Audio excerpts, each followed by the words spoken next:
Hello! Isang magandang araw mga kasari-sari, at dahil linggo ngayon, ito na naman ang inyong palawenyang tindera. Time for shout out tayo mga kasari. Pero bago tayo mag-umpisa, syempre meron din tayong topic na isi-share para makatulong sa mga nag-uumpisa, kauumpisa, balak mag-umpisa ng kanilang tindahan. Para syempre kahit paano magkaroon sila ng idea. Pero bago tayo magsimula mga kasari, abay huwag ka nang mahiya, mag-subscribe ka na kay Ate Tintin. Pakipindot mo na rin ang like button na yan kung mayroon kang natutunan at meron kang ideyang napulot buhat sa akin, at pakishare naman ng aking video.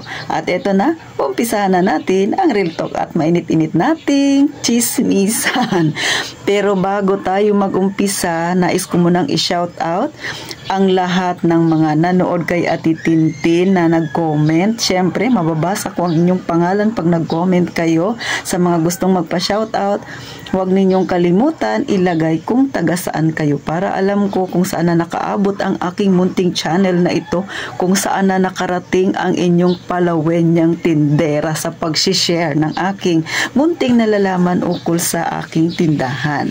O mga kasari, so thank you po ng marami kay Ma'am Merasol Tumines, kay Ma'am Ellen Pilar. Shout out sa inyong dalawa na laging nanonood at laging nasa comment section ang pangalan. Sa dalawang lalaki, kay Sir Neil Mendoza na laging nagko-comment din. Thank you very much Sir Neil. Kay Sir Ronick Fabila na nagpapa-shout out. Shout out sa inyong dalawa.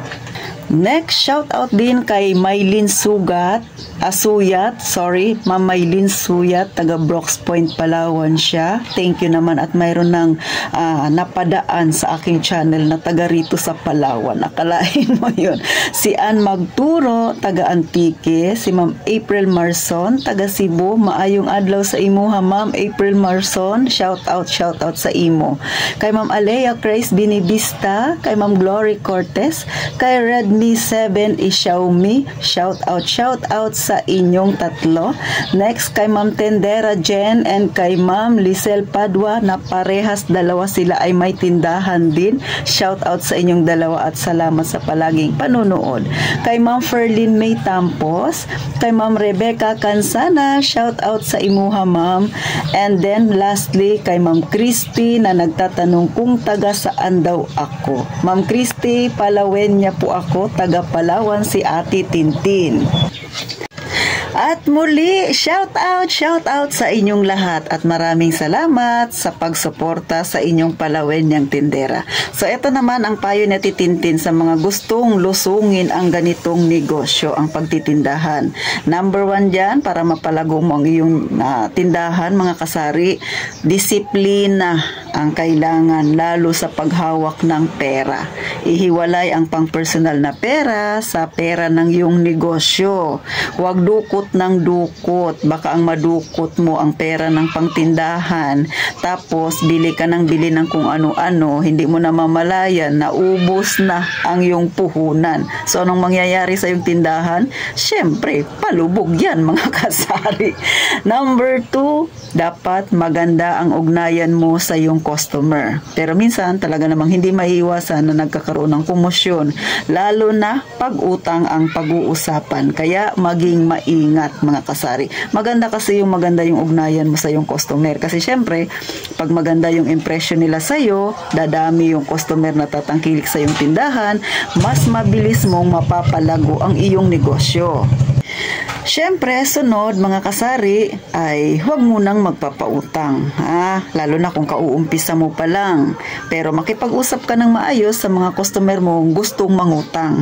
Sabihin mo, kauumpisa mo pa lang kaya hindi ka muna magpapautang. Dapat usapang tao sa tao muna. Huwag muna yung utang-utang na yan, kasi baka mamaya sa sobrang pagtitiwala mo sa sa iyong mga kakilala, dahil pinautang mo, hindi mo napansin, isa rin yan sa nagiging dahilan bakit lumulubog ang isang tindahan. So focus ka muna sa benta-benta, huwag utang-utang I-ekis mo muna yan mga kasari, please lang baka mamaya kaibigan ko Ate Tin Yun na nga.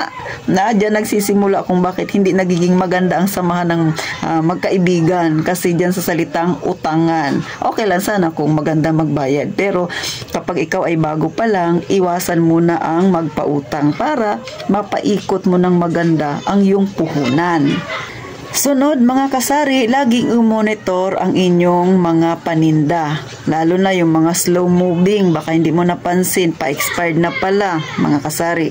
And then syempre sa fast moving, wag lang din tambak ka ng paninda sa fast moving. Dapat maging creative ka rin, mag-isip pa ng mga panindang pwede mong ibenta na makakatulong para syempre may mga customer ka na maa-attract pa na bumili sa iyong tindahan mga kasari.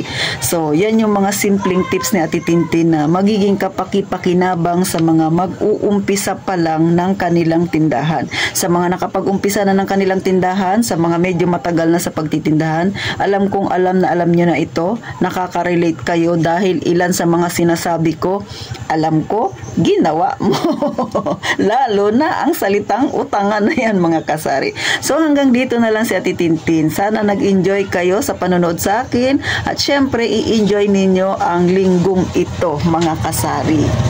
At muli sa mga hindi pa nakasubscribe, please lang mag-subscribe na kayo kay Ate Tintin. Magkita tayong muli sa susunod na vlog. And then, mag-iingat kayong palagi mga kasari. Happy weekend mga kasari!